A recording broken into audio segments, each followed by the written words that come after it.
الحمد للہ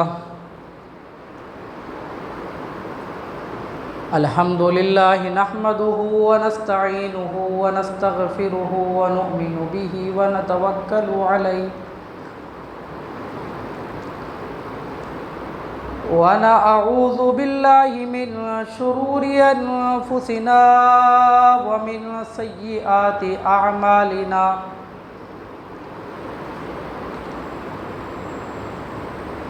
من يهده الله فلا مضل له ومن يضلله فلا هادي له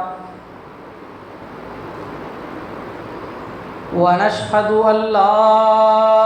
إله إلا الله وحده لا شريك له ونشهد أن سيدنا وسندنا ومعيدنا ومولانا محمدا عبده ورسوله أما بعد فأعوذ بالله من الشيطان الرجيم بسم الله الرحمن الرحيم وما الحياة الدنيا إلا متاع الغرور قال الله تبارك وتعالى في مقام آخر كل من عليها فان ويبقى وجه ربك ذو الجلال والإكرام قال النبي صلى الله تعالى عليه وسلم الدنيا سجن المؤمن وجنة الكافر صدق الله المولانا العظيم وبلغنا رسوله النبي الأمين المتين المبين الكريم ونحن على ذلك لمن الشاهدين والشاكرين والذاكرين والآمنين والحمد لله رب العالمين إن الله وملائكته يصلون على النبي يا أيها الذين آمنوا صلوا عليه وسلموا تسليما اللهم صل على سيدنا شفيعنا حبيبنا نبينا ومولانا محمد وبارك وسلم صلوا عليه صلاة وسلاما عليك يا رسول الله صلی اللہ تعالی علیہ وسلم۔ محترم بزرگوں، عزیز دوستوں، نوجوان ساتھیوں، پیارے بچوں، السلام علیکم ورحمۃ اللہ تعالی وبرکاتہ۔ اللہ جل جلالہ و عم نوالہ و جل مجدہ الکریم کا بہت بڑا احسان عظیم اور اس کا شکر ہے، اس کی کرم نوازیاں ہیں کہ مولا تعالیٰ نے مجھے اور آپ کو جتنے دنیا میں مومن مسلمان باحیات زندہ ہیں، اللہ نے سب کو ایک مرتبہ پھر سے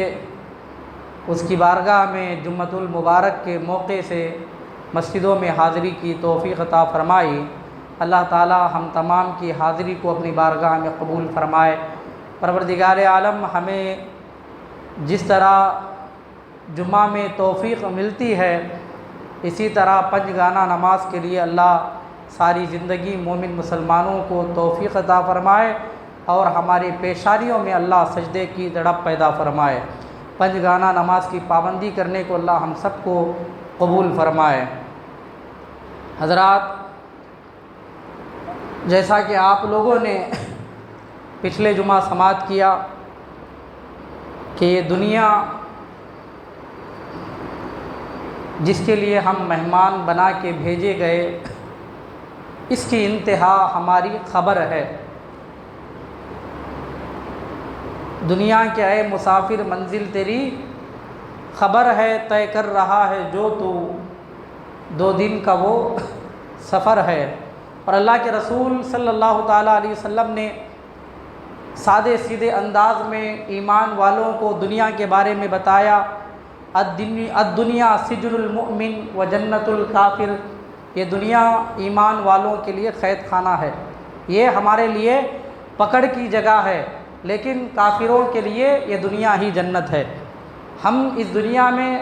آرام کرنے کے لیے نہیں بھیجے گئے،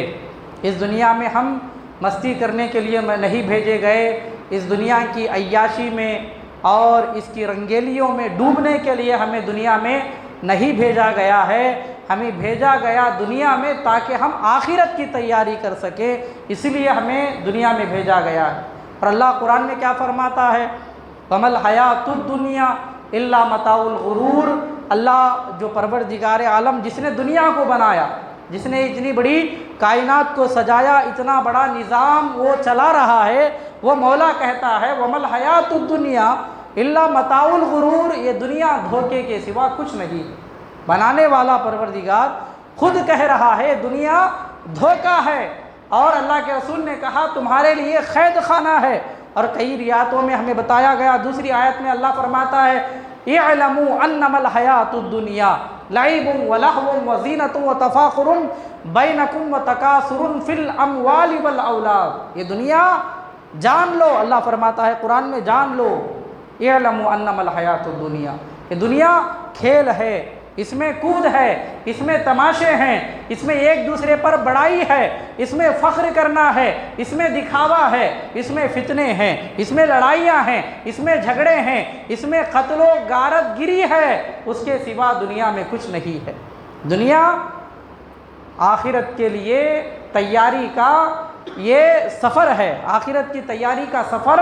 دنیا ہے۔ تو لہٰذا ہم نے جس کام کے لیے ہمیں بھیجا گیا، جس کام کے لیے ہم بنائے گئے، جس کام کے لیے ہم آئے ہیں، ہم نے اپنے اصل مقصد کو بھلا دیا۔ باقی اللہ ہمیں بھیجا ہے دنیا میں تاکہ ہم دنیا پر سوار رہیں، تاکہ ہم دنیا پر سوار رہیں، اس لیے ہم بھیجے گئے ہیں۔ لیکن یہاں معاملہ الٹا ہو گیا، دنیا ہمارے اوپر سواری بن کے راج کر رہی ہے۔ اتنی بڑی اللہ نے مخلوق بنائی ہے، کس لیے؟ ہمارے لیے بنائی ہے، لیکن ہم دنیا کے لیے بک گئے ہیں۔ ہمارا معاملہ جو ہے سارا سب کچھ دنیا کے لیے ہوتا ہے، ہمارا محنت کرنا دنیا کے لیے، ہمارا جھوٹ بولنا دنیا کے لیے، ہمارا راتوں کو جاگنا دنیا کے لیے، رشتہ داروں کو چھوڑ کر دوسرے ملکوں کو جانا کمائی کمانے کے لیے، یہ بھی دنیا کے لیے، بنگلے بنانا دنیا کے لیے، زمین پر زمین خریدنا دنیا کے لیے، تولے پہ تولا سونا خریدنا دنیا کے لیے، چاندی پر چاندی بنانا، یہ سب کچھ دنیا کے لیے۔ ہم نے جو بھی کیا، جو بھی کر رہے ہیں اور جو ہم کر رہے ہیں، اور جو ہے ہم نے یہ ٹھان لیا ہے آئندہ جو کریں گے وہ صرف دنیا کے لیے کریں گے، اگر کچھ کریں گے تو وہ آخرت کے لیے نہیں کریں گے۔ ایمان والوں نے یہ ٹھان لیا۔ یاد رکھو، انسان جتنی بھی سال کی زندگی گزار لے، لیکن اس کی انتہا موت ہے، اس کی انتہا موت ہے۔ زندگی کا آخری جو لمحہ ہے وہ موت ہے۔ اس دنیا پر آپ نے جتنا بھروسہ کیا، آپ اس دنیا کے لیے جو کچھ کر رہے ہیں، یہ دنیا اٹھا کر ایک دن آپ کو پھینک دے گی، اپنے اندر رکھنے کے لیے تیار نہیں ہوگی، دنیا آپ کو اپنے سے باہر نکال دے گی، آپ کو دنیا سے باہر جو ہے نکال دیا جائے گا، آپ کے اپنے بھگا دیں گے، آپ کے یہ یار بیگانے آپ کو اپنی جگہ سے نکال دیں گے۔ دنیا سے سب کو جانا ہے، یہی حقیقت ہے، آپ مانو یا نہ مانو، دنیا سے سب کو مٹا دیا جائے گا۔ اللہ نے قرآن میں فرمایا کل من علیہا فان، جو ہے وَيَبْقَى وَجْهُ رَبِّكَ ذُو الْجَلَالِ وَالْإِكْرَامِ، کائنات کی ہر چیز مٹا دی جائے گی، زمین و آسمان سارے کے سارے مٹا دیے جائیں گے، باقی رہنے والی ذات اگر کوئی ہے تو وہ پروردگار عالم کی ہے۔ کہنے والے شاعر نے بڑے اچھے انداز میں کہا کیا کہ ملے خاک میں اہل شاہ کیسے کیسے، کیا فرمایا؟ ملے خاک میں اہل شاہ کیسے کیسے، مکی ہو گئے لا مکا کیسے کیسے۔ اور آگے شاعر کہتا ہے ہوئے نامور بے نشاں کیسے کیسے، زمیں کھا گئی نوجوان کیسے کیسے، جگہ جی لگانے کی دنیا نہیں ہے، یہ عبرت کی جا ہے، یہ تماشا نہیں ہے۔ کہنے والے شاعر نے اتنے اچھے انداز میں کہا کہ اگر اس کے لفظوں پر غور کر لیا جائے، خدا کی قسم انسان بدلتا ہوا نظر آئے گا۔ کتنے اچھے انداز میں شاعر نے اپنے شاعروں کے طرز میں، انداز میں، شاعری کے طرز پر دنیا والوں کو پیغام دیا۔ کیا کہتا ہے شاعر؟ ذرا غور سے سنیں۔ شاعر کہتا ہے کہ ملے خاک میں اہل شاہ کیسے کیسے، دنیا میں کیسے کیسے بادشاہ آئے۔ فرعون جیسا بادشاہ اسی دنیا میں رہتا تھا، نمرود جیسا بادشاہ اسی دنیا میں رہتا تھا، کیسے کیسے بادشاہ اس دنیا میں آئے، حامان، شداد جیسے بڑے بڑے نامور اس دنیا میں آئے، لیکن آج جو ہے ان کے واقعات اور ان کا نام، ان کا نمود، ان کا چرچا، ان کا ذکر کتابوں کے سوا کہیں دیکھنے کو نہیں ملتا۔ کیسے بادشاہ اس دنیا میں آئے لیکن ان کو مٹی میں ملا دیا گیا، ان کا نام کتابوں سے مٹا دیا گیا، ان کے اپنوں نے ان کا ذکر بھلا دیا۔ تو انسانوں کی حقیقت یہی ہے کہ ہوئے نامور جو ہے اللہ جو ہے شاعر کہنے والے نے بڑے اچھے انداز میں کہا کہ ملے خاک میں اہل شاہ کیسے کیسے اور زمیں کھا گئی، نوجوان کیسے کیسے جگہ جی لگانے کی دنیا نہیں ہے، یہ عبرت کی جا ہے، تماشا نہیں ہے۔ یہ دنیا جو ہے ہمارے لیے عبرت کا نشانہ ہے، یہ جگہ ہمارے لیے عبرت کا مقام ہے۔ یہاں ہمیں چاہیے کہ ہم ایک دوسرے کو دیکھیں، عبرت حاصل کریں، ایک دوسرے کے مرنے کو دیکھیں، عبرت حاصل کریں، ایک دوسرے بیمار کو دیکھیں، عبرت حاصل کریں، اور کیسے کیسے مالدار اس دنیا سے چلے جاتے ہیں، ان کا جمایا ہوا کمایا ہوا سارا مال دنیا میں دھرا کا دھرا رہ جاتا ہے۔ چند ٹکڑے اور چند پیسوں کے جو ہے کفن میں ملبوس وہ انسان جنازے میں لیٹ کر کے چلا جاتا ہے۔ اسے دیکھ کر کے ہمیں عبرت حاصل کرنا ہے، عبرت کے لیے ہمیں دنیا میں بھیجا گیا ہے، جو ہے ہم جو ہے آخرت کی تیاری کریں، اس لیے ہمیں دنیا میں بھیجا گیا ہے۔ لیکن افسوس صد افسوس آج کا مومن مسلمان اتنا دنیا کی مگن میں جو ہے مشغول ہو گیا ہے اور دنیا کی رنگینیوں میں اتنا کھو گیا ہے، اسے خبر کیا اس کا پتہ نہیں ہے، آخرت کیا اس کا پتہ نہیں ہے، میدان محشر کیا اس کا پتہ نہیں ہے، جہنم کے انگاروں کا اس کو پتہ نہیں ہے، قبر کی پہلی رات کے بارے میں اس کو پتہ نہیں ہے، سکرات کے وقت جو تکلیف انسان کو دی جاتی ہے اس کا جو ہے ایمان والوں کو پتہ نہیں ہے۔ انسان دنیا میں آ کر ایسا ڈوب گیا ہے، دنیا میں ایسا مگن ہو گیا ہے، اسے یہ تک نہیں معلوم کہ ہمارے گھروں میں، ہمارے خاندانوں میں، ہمارے رشتہ داروں میں، ہمارے پڑوس والوں میں نہ جانے کتنے جنازوں کو ہم نے ان آنکھوں سے دیکھا ہے، کتنے جنازوں کو ہم نے کفن لاتا دیکھا ہے، کتنے جنازوں کو ہم نے جو ہے قبروں میں اتارتا دیکھا ہے۔ یہ دیکھ کر بھی انسان دنیا میں ایسا ڈوب گیا ہے، اسے لگتا ہے کبھی اسے موت نہیں آنے والی ہے۔ لیکن سونے والے انسان، تمہیں جاگنا ضروری ہے، تمہیں آنکھیں کھولنا ضروری ہے، اس انسان کو جو ہے یہ سمجھنا ضروری ہے کہ اس دنیا کے بعد بھی ایک دنیا ہمارے لیے بنائی گئی ہے، اس کا نام قبر ہے، اس میں ہر ایک کو اتارا جائے گا۔ انسان چاہے وہ 80 سال کی زندگی گزار لے، انسان چاہے وہ 100 سال کی زندگی گزار لے، لیکن ایک دن موت ضرور آنی ہے، اسے یاد رکھنا ضروری ہے۔ یہ عبرت کی جا ہے، یہ تماشا نہیں ہے۔ ملے خاک میں نوجوان کیسے کیسے ہوئے جو ہے اہل شاہ مٹی میں دفن کیسے کیسے۔ اللہ تبارک و تعالی مجھے اور آپ کو سمجھنے کی توفیق عطا فرمائے، اور اللہ تبارک و تعالی اس رہتی دنیا میں ہمیں آخرت کی فکر کرنے کی توفیق عطا فرمائے، اور اللہ ہمیں آخرت کے لیے جو ہے ساز و سامان تیار کرنے کی اللہ ہمیں توفیق عطا فرمائے۔ درود پاک پڑھ لیں۔ اللہم صلی علی سیدنا و مولانا محمد معدن الجود والکرم وآلہ وصحبہ وبارک وسلم۔ صلو علیہ الصلاۃ والسلام علیک یا رسول اللہ صلی اللہ تعالی علیہ وسلم۔ افسوس ہوتا ہے ان مسلمانوں پر، آج کے ان نوجوانوں پر جو اپنے زبان سے یہ کہتے ہیں کہ اگر ہم مر جائیں گے ہمارے بچوں کا کیا ہوگا، اگر ہم مر جائیں گے تو ہماری بیویوں کا کیا ہوگا، اگر ہم مر جائیں گے ہمارے رشتہ داروں کا کیا ہوگا۔ یاد رکھو آپ مر جائیں گے تو لہٰذا اللہ تبارک و تعالی بہترین روزی دینے والا ہے، آپ کے مرنے کے بعد آپ کے بچوں کو روزی روزی دینا وہ اللہ کا کام ہے۔ آپ دنیا میں نہیں تھے، آپ کے ماں باپ کو اللہ نے دنیا میں لایا، اس نے روزی دی۔ ان کے ماں باپ نہیں تھے، اللہ نے ان کو دنیا میں بھیجا، ان کو روزی دی، وہ بڑے ہوئے، جوان ہوئے، بوڑھے ہوئے، اس دنیا سے چلے گئے۔ اسی طرح اللہ تبارک و تعالیٰ آپ کے مرنے کے بعد آپ کی اولادوں کے روزیوں کا مالک اللہ ہے، ان کے راتوں دنوں کا مالک اللہ ہے، ان کے صحتوں کا مالک اللہ ہے۔ آپ اپنے بچوں کی بعد کی زندگی کی فکر نہ کریں۔ اگر آپ کو اپنے بچوں کا خیال ہے، اپنی بچوں کی زندگیوں کی فکر ہے، تو انہیں آخرت کے لیے تیار کریں، آخرت کے لیے تیار کرائیں، انہیں نمازی بنائیں، انہیں دیندار بنائیں،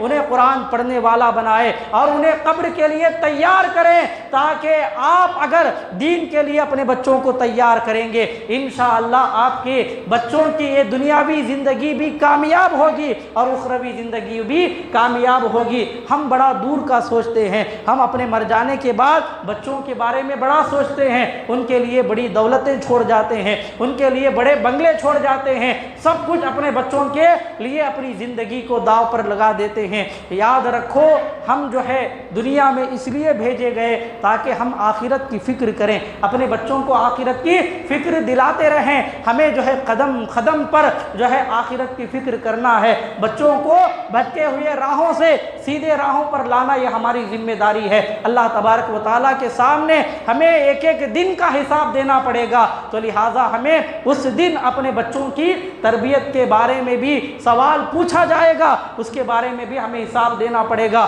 اس دن کے لیے ہمیں تیار ہونا ہے۔ تو لہٰذا یاد رکھو، یہ دولتیں، یہ شہرتیں، یہ عزتیں، یہ بنگلے، یہ سونا، یہ چاندی، یہ جائیداد، یہ جتنے بھی ہیں دنیا میں دھرے کے دھرے رہ جائیں گے، یہ دنیا میں پڑے کے پڑے رہ جائیں گے۔ آپ اس دنیا کو الوداع کہتے ہوئے جو ہے چند پیسوں کے کفن کو لے کر کے قبر میں چلے جائیں گے۔ یاد رکھو، یہی حقیقت ہے۔ اللہ تعالی ہمیں سمجھنے کی توفیق عطا فرمائے۔ حضرات محترم، آپ نے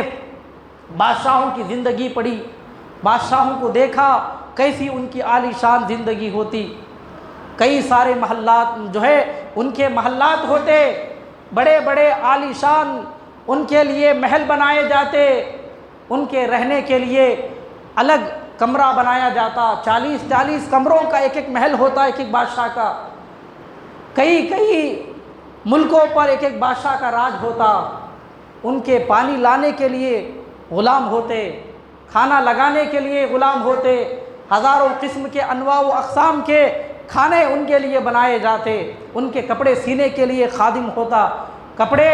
ان کے اٹھانے کے لیے ایک خادم ہوتا، کپڑے سلنے کے لیے ان کا ایک خادم ہوتا، چپل بنانے والا ایک خادم ہوتا، بادشاہ کا بستر بنانے والا ایک خادم ہوتا، بستر بچھانے والا ایک خادم ہوتا، بادشاہوں کو ہوا کرنے والا ایک خادم ہوتا۔ اتنا بڑا ان کا راج، کئی ملکوں پر ان کا راج ہوتا، جو ہے ان کے کئی سارے کوٹریوں میں سونا چاندی بھرا ہوا، کئی سارے ان کے پاس سواریاں ہوتی۔ لیکن ایسے بادشاہوں کا حال کیا ہوا، ایسے بادشاہوں کے ساتھ سلوک کیا ہوا، یہ سارا کا سارا دنیا میں دھرا کا دھرا رہ گیا۔ آئیے میں آپ کو بتاتا چلوں، حضرت امام جلال الدین سیوطی الشافعی رحمۃ اللہ تعالی علیہ تاریخ خلفاء میں ایک واقعہ نقل فرماتے ہیں کہ حضرت ابن سماک رحمۃ اللہ تعالی علیہ ایک بزرگ ہیں، آپ کا واقعہ لکھتے ہیں کہ بغداد کا جو خلیفہ، جو بادشاہ تھا، خلیفہ ہارون رشید، اس کے دربار میں حضرت ابن سماک جو اللہ کے ولی بزرگ تھے وہ آئے، خلیفہ ہارون رشید کے پاس بیٹھ گئے۔ بیٹھنے کے بعد باتیں ہو رہی تھی آپس میں، خلیفہ ہارون رشید کو پیاس لگی۔ خلیفہ ہارون رشید نے کہا کہ مجھے پیاس لگ رہی ہے، کوئی میرے لیے پانی لے کر کے آؤ۔ اتنا کہا، خادم دوڑے ہوئے گئے، تخت جو ہے تشت میں سجا کر کے پانی کا لوٹا لایا بادشاہ کی بارگاہ میں، اور خلیفہ ہارون رشید کے سامنے بڑھا دیا کہ حضور یہ لیجیے کہ ہم آپ کے لیے پانی لے کر کے آئے ہیں۔ خلیفہ جب پانی پینے کا ارادہ کیا، ابھی سوچ ہی رہا تھا کہ میں اس پانی کو اٹھاؤں اور پی جاؤں، تو حضرت ابن سماک جو بزرگ اللہ کے ولی وہاں بیٹھے ہوئے تھے، انہوں نے کہا کہ آپ تو بادشاہ ہیں، آپ تو خلیفہ ہیں، آپ کی حکومت کئی ملکوں پر چلتی ہے خلیفہ، اگر آپ کی اجازت ہو نا تو میں آپ کو اس پانی کا گلاس دیکھ کر کے ایک بات سمجھا دوں، یعنی یہ پانی کا گلاس دیکھ کر کے مجھے ایک بات یاد آ گئی، کیا میں آپ کو سمجھا دوں کہ اتنی بڑی جو آپ کی حکومت ہے، سلطنت ہے، اتنے سارے آپ کے زمین، آپ کے جائیداد، آپ کے محلات، آپ کے اتنے بڑے کمروں والا محل جو ہے، یہ آپ کی سلطنت، اور اللہ تعالیٰ کا ایک گلاس جو پانی آپ پینے والے ہیں، کیا آپ کو میں ایک پانی کے گلاس کی اہمیت بتا دوں؟ تو بادشاہ کہتا ہے ضرور، کیونکہ وہ خلیفہ جو تھا بغداد کا تھا، وہ علماء کی قدر کرتا، اس نے کہا ضرور آپ میرے لیے نصیحت فرمائیں، آپ کی ہر نصیحت میں قبول کرنے کے لیے تیار ہوں۔ تو بادشاہ سے وہ بزرگ حضرت ابن سماک فرماتے ہیں آپ فرض کیجئے کہ آپ ایسے مقام میں موجود ہیں جہاں پر ہر جگہ جنگل ہی جنگل ہے، زمین ہی زمین ہے، پہاڑ ہی پہاڑ ہیں، پانی کا ایک قطرہ کہیں دور و دراز میں نظر نہیں آتا، آپ ایسی جگہ پر موجود ہیں۔ فرض کیجئے کہ آپ کو اتنی شدت کی پیاس لگی ہے، پانی کے لیے آپ تڑپ رہے ہیں، پانی کے لیے آپ ترس رہے ہیں، لیکن آپ کا آخری وقت آنے لگا، پانی نہ ملنے کی وجہ سے آپ مرنے لگے ہیں، آپ کو موت آ رہی ہے۔ ایسے وقت میں ایک شخص پانی کا لوٹا لے کر کے آیا اور وہ کہتا ہے کہ میں آپ کو پانی دوں گا، لیکن میری ایک شرط ہے۔ بادشاہ کہتا ہے جلدی بتا تیری وہ شرط کیا ہے، کیونکہ مجھے موت آ رہی ہے، اگر پانی نہ ملے تو میں ابھی کے ابھی مر جاؤں گا۔ تو وہ شخص کہتا ہے کہ میں یہ پانی کا گلاس آپ کو ضرور دوں گا، لیکن میری شرط یہ ہے کہ اس کے بدلے میں مجھے آپ کو آدھی سلطنت جو آپ کی حکومت میں ہے اسے مجھے دینا پڑے گا، یعنی آپ کی ساری سلطنت میں سے آدھی حکومت میرے نام کرنا پڑے گا، تب جا کے میں آپ کو یہ گلاس پانی کا عطا کروں گا۔ تو بادشاہ کہتا ہے جان ہے تو جہان ہے، اگر جان ہے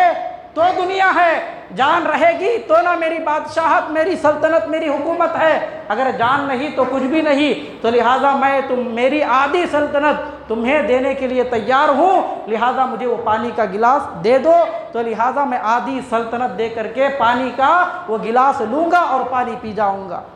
تو حضرت ابن سماک نے فرمایا گویا اللہ کی ایک نعمت پانی جس کے چند گھونٹ کے سامنے آپ کی یہ آدھی سلطنت بک گئی۔ آپ نے فرمایا آپ فرض کیجئے کہ آپ نے اس پانی کو لیا اور پی لیا، اس پانی کو لیا گلاس کا اور آپ نے پانی کو پی لیا، پانی پیٹ میں چلا گیا، پیٹ میں جانے کے بعد آپ فرض کیجئے کہ وہ پانی پیشاب بن گیا، گندگی بننے کے بعد آپ کی جو پیشاب نکلنے کی نالی ہے وہ بند ہو گئی، آپ کا پیشاب اندر ہی اندر رہ گیا۔ یاد رکھو اللہ تبارک و تعالیٰ صحتوں کا مالک ہے، اور اگر اللہ تبارک و تعالیٰ ہمارے پیٹ کے نظام کو اگر بگاڑ دے تو اگر ساری دنیا مل کر بھی اگر ٹھیک کرنا چاہے تو ٹھیک نہیں کر سکتی جب تک کہ اللہ شفا نہ دے دے، اللہ شفا نہ دے دے۔ اسی لیے جب ہمارا کوئی بیمار ہوتا ہے تو ہم در در کی ٹھوکریں ضرور لگاتے ہیں، لگانا ضروری بھی ہے، ڈاکٹر سے ڈاکٹر کے پاس بھاگتے ہیں، لیکن ایسے وقت میں ہم اللہ کو بھول جاتے ہیں۔ یاد رکھو بہترین صحتوں کا مالک، اصل صحتوں کا مالک اللہ ہے، دواؤں میں شفا دینے والا اللہ، اور جو ہے شفا کا نظام بنانے والا اللہ تبارک و تعالیٰ نے جو ہے بیماریوں سے بچنے کا، علاج کا جو طریقہ بتایا ہے وہ سب کچھ اللہ نے بنایا ہے۔ تو اسی لیے جب بیمار کوئی ہمارا ہوتا ہے پہلے اللہ سے مانگو اور بیماروں کے نام سے غریبوں کو دیا کرو، انشاءاللہ یہ بھی ایک صحت پانے کا بہترین نسخہ ہے۔ بہترین نسخہ یہ ہے کہ جب ہمارا کوئی اپنا بیمار ہوتا ہے اس کے نام سے صدقہ نکالنا ہے، اللہ کی بارگاہ میں ہمیں گڑ گڑا کر رونا اور اس کی بارگاہ میں جو ہے بیمار کے لیے جو ہے سفارش کرنا، اس کی صحت کی دعا مانگنا، پھر آپ ساتھ میں علاج بھی کراؤ، انشاءاللہ دیکھو آپ کے مریض کتنے جلدی اچھے ہو جاتے ہیں۔ یہ بزرگان دین نے ہمیں بتایا بیمار جب کوئی ہوتا ہے پہلے صدقہ دو، اللہ کی بارگاہ میں مانگو اور ساتھ میں علاج کراؤ۔ ہم ڈاکٹر کے پاس جاتے ہیں، بڑی سے بڑی ہاسپٹلوں کو تبدیل کرتے ہیں، لیکن اللہ سے مانگنا بھول جاتے ہیں، ایسے وقت میں صدقہ نکالنا بھول جاتے ہیں۔ ان باتوں کا خیال رکھیں۔ تو بادشاہ کو سمجھانے کے لیے ابن سماک نے کہا کہ آپ نے ایک گلاس پانی کے بدلے میں اپنی آدھی سلطنت جو ہے دے دی۔ اب فرض کیجئے کہ آپ نے پانی پی لیا، وہ پانی پیشاب ہوا، پیشاب بند ہو گیا، ایسی بیماری ہوئی آپ کو کہ آپ کے پیٹ کا پانی باہر نہیں نکل رہا ہے، جس کی وجہ سے پیٹ پھول گیا، موٹا ہو گیا، آپ کو پیٹ کی تکلیف ہے، آپ تڑپ رہے ہیں، مر رہے ہیں، ڈاکٹر سے ڈاکٹر آپ کے پاس آتا ہے، حکیم آیا، حاذق آیا، ماہر آیا، ڈاکٹر آیا، کئی لوگ آئے، لیکن کوئی علاج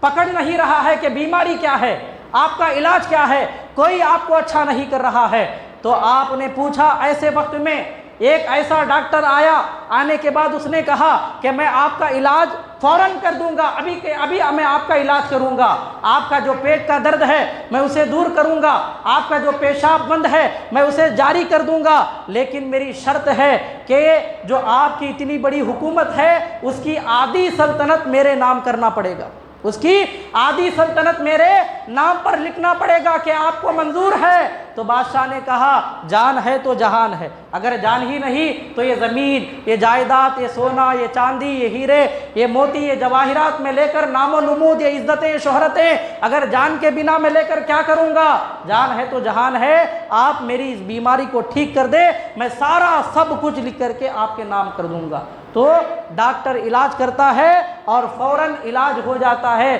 تو آپ نے سمجھایا کہ یہ دیکھو اللہ تعالیٰ کے چند قطرے جو ہے پانی کے اور پیشاب کے چند قطروں کے بدلے میں آپ کی ساری سلطنت بک گئی، آپ کی یہ اتنی بڑی دنیا جو آپ نے بنائی، 6 اور یا 7 ملکوں پر جو آپ کی حکومت ہے، اس کی قیمت اللہ کے پانی کے چند قطروں کے سامنے کچھ بھی نہیں ہے۔ اللہ تبارک و تعالیٰ اگر بیمار بنا دے تو اس کی صحت کے سامنے یہ آپ کی ساری دنیا بیکار ہے، آپ کی یہ ساری سلطنت بیکار ہے، آپ کا یہ راج بیکار ہے اور آپ کی یہ شہرتیں بیکار ہے۔ تو ہمیں سمجھنے کی ضرورت ہے، ہم جس دنیا کو کمانے کے لیے، جس کو جمانے کے لیے اور جس میں چند دن رہ کے جانے کے لیے ہم اتنا جھوٹ بول کے جو جماتے ہیں، کماتے ہیں، بنگلوں پہ بنگلے، بلڈنگ پہ بلڈنگ، مال پہ مال، سونے پہ سونا، یہ سب کچھ کیا ہے؟ اگر اللہ بیمار کر دے تو اس بیماری میں سارا یہ مال سب کچھ خرچ ہو جاتا ہے۔ تو یہ دنیا کی بس اتنی سی حقیقت ہے۔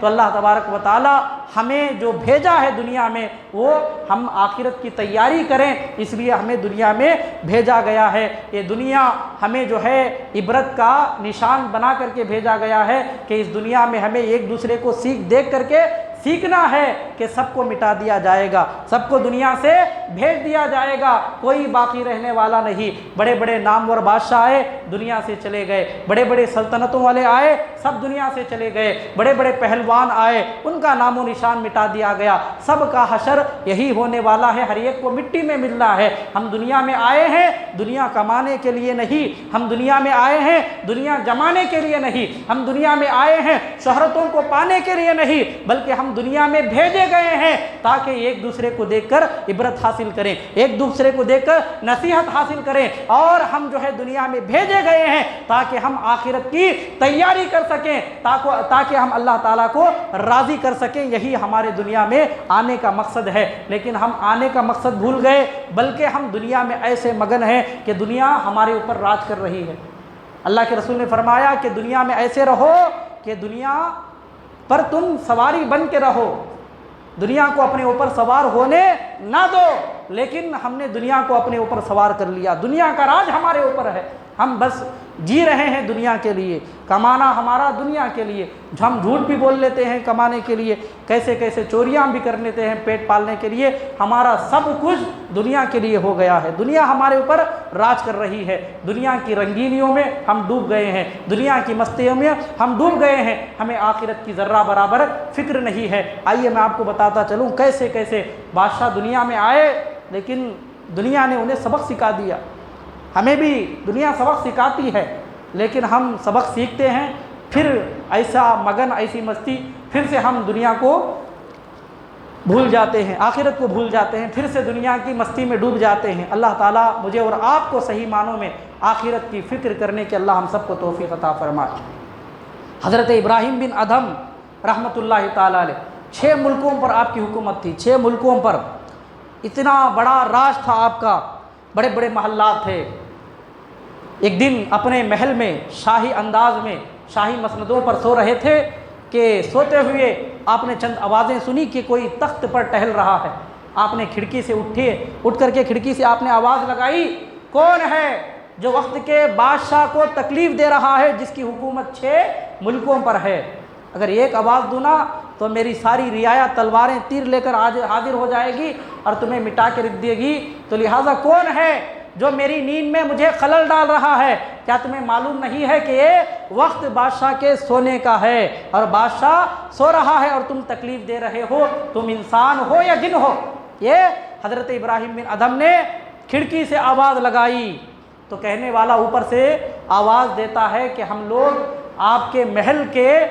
جو ہے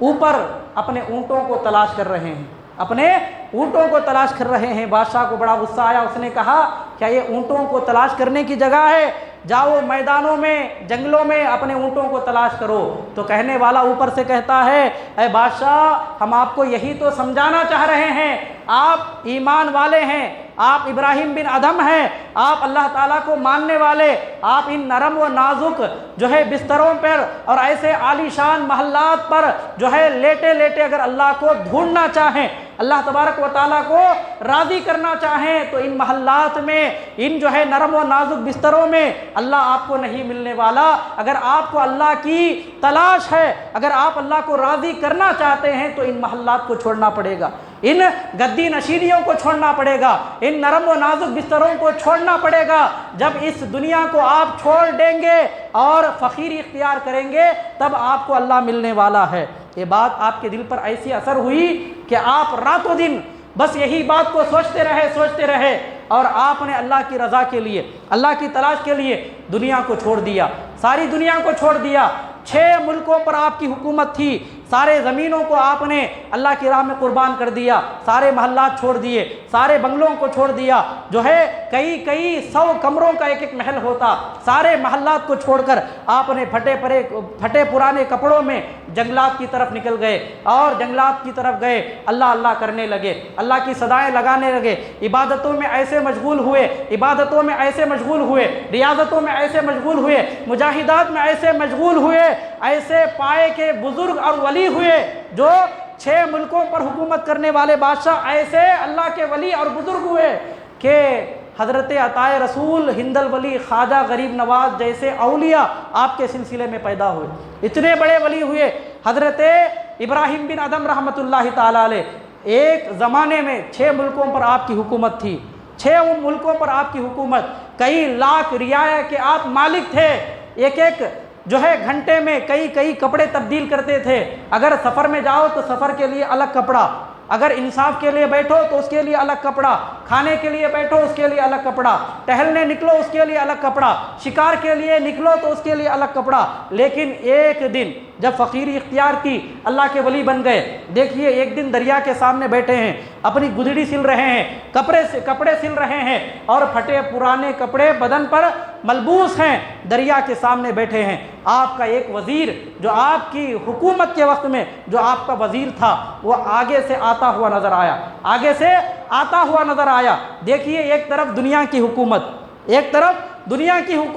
ایک طرف جب بندہ اللہ کا فقیر ہو جاتا ہے تو اس کی طاقت دیکھیے۔ ایک فقیر حضرت ابراہیم بن ادھم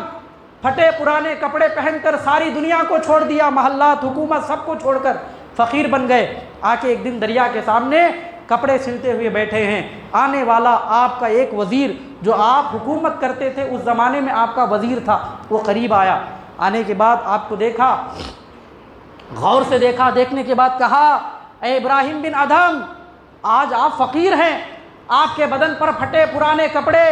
دریا کے سامنے دھوپ میں بیٹھے ہیں، لیکن ایک زمانہ کیسا تھا، 6 ملکوں پر آپ کی حکومت تھی، لاکھوں رعایا تھے، آپ کو دھوپ سے بچانے کے لیے لوگ سایہ کرتے تھے، اگر گرمی ہو تو لوگ ہوا کرتے تھے، لیکن آج آپ فقیری اختیار کر کے پھٹے پرانے کپڑے پہن کر کے دریا کے سامنے بیٹھے ہیں، یہ کیسی زندگی ہے؟ آپ نے بڑے بڑے تختوں کو آپ نے لات مارا اللہ کے لیے، آپ نے جو ہے بڑی بڑی سلطنتوں کو ٹھکرا دیا آپ نے اللہ کے لیے، آپ نے 6 ملکوں کی حکومت کو آپ نے ٹھکرایا اللہ کے لیے۔ میں آپ سے پوچھنا چاہتا ہوں، اللہ نے آپ کو کیا دیا؟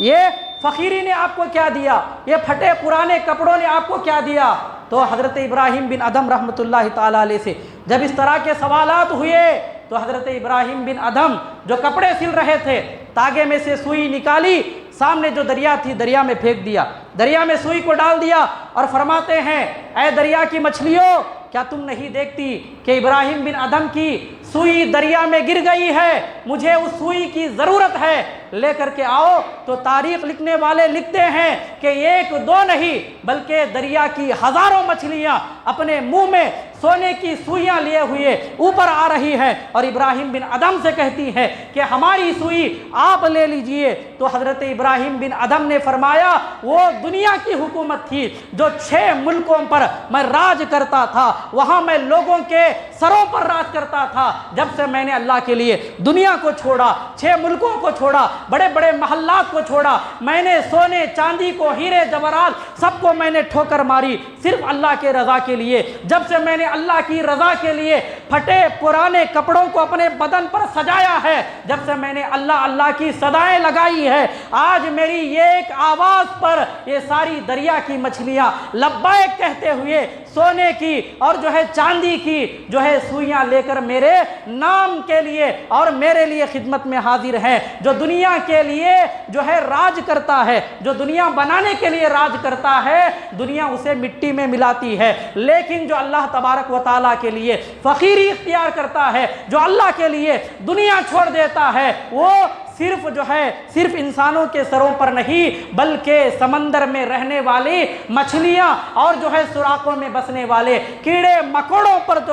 اللہ تعالیٰ اس کا راج بنا دیتا ہے۔ یہ ہوتی ہے اللہ والوں کی فقیری۔ تو لہٰذا جو دنیا کو چھوڑ دیتا ہے اللہ تبارک و تعالیٰ کے لیے، وہی انسان کامیاب اور بامراد ہے۔ تو لہٰذا یہ دنیا ہمارے لیے ہرگز بنائی نہیں گئی ہے، ہم دنیا میں اس لیے بھیجے گئے ہیں تاکہ ہم قبر کی تیاری کریں، آخرت کی فکر کر سکیں۔ اللہ تبارک و تعالیٰ مجھے اور آپ کو صحیح معنوں میں دنیا میں ہمیں بھیجے جانے کا مقصد سمجھنے کی توفیق عطا فرمائے۔ اللہ تبارک و تعالیٰ ان دنیا کی عیاشیوں سے، مستیوں سے، ان رنگیلیوں سے بچ کر ہمیں زندگی گزارنے کی توفیق عطا فرمائے۔ آمین وآخر دعوانا ان الحمدللہ رب العالمین۔ السلام علیکم ورحمۃ اللہ وبرکاتہ۔ جو بھائی سنتیں نہ پڑھیں وہ سنتیں پڑھ لیں۔